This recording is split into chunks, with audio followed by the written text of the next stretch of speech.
Есіңде болсын, қорқыныштардың бәрі тек уайым мен қайғы алып келеді. Ал Алладан қорқу ғана жақсылықтарға жолықтырады. Жалғыз жаратушының жазасынан қорқу өмірде бұған дейін сезінбеген керемет ләззат сыйлайды. Ал ақыретте өлшеусіз сыйға кенелтеді. Алла тағала айтады: Раббысының алдында тұрудан қорыққан адамға 2 жәннат беріледі.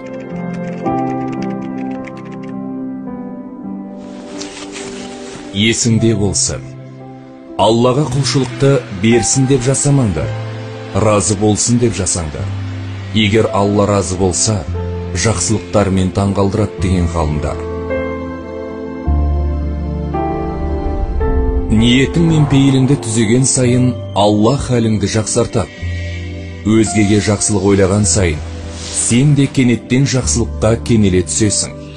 Ал өзгелерді бақытты ету үшін өмір сүрген адамға ұлы жаратушы Алла оны бақытты ететін адамдарды нәсіп етеді. Есіңде болсын, Алла бір істі тек жақсылық үшін кейінге қалдырады, бір істен тек жақсылық үшін мақұрым қылады. Жамандықты тек жақсылық үшін береді. Қайғырма, жақсылықтың егесі жақсылықтан өзгені қаламайды. Жоғалтқан нәрсеңе қайғырма, себебі ол сенің қолыңда болса, қайғың одан сайын ауырлауы ықтимал еді. Жақсылық сенің таңдағаныңды емес, әрдайым Алланың таңдағанымен бірге болатынын білгейсің.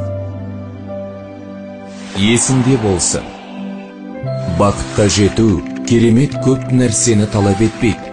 Тек кең жүрек, жылы жүз, азға қанағат етіп, Аллаға толық сенім артсаң болғаны.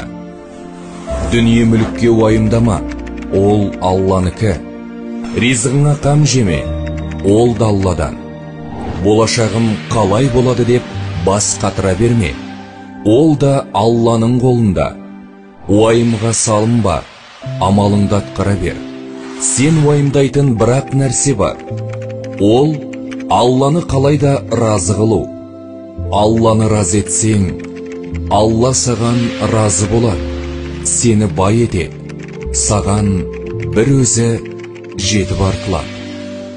Есіңде болсын, Алланың 7 қат аспан мен 7 қат бар жерді жаратуға қуаты қиналмай жеткенде, сенің жыртық жүрегіңді жамауға күші жетпейді деймісің? Санаңды жаулаған уайым мен қайғының торын бұзу, оған ауырлық танытады деймісің? Бақытқа жеткізіп, шаттыққа бөлеу де оған түкке тұрмайды.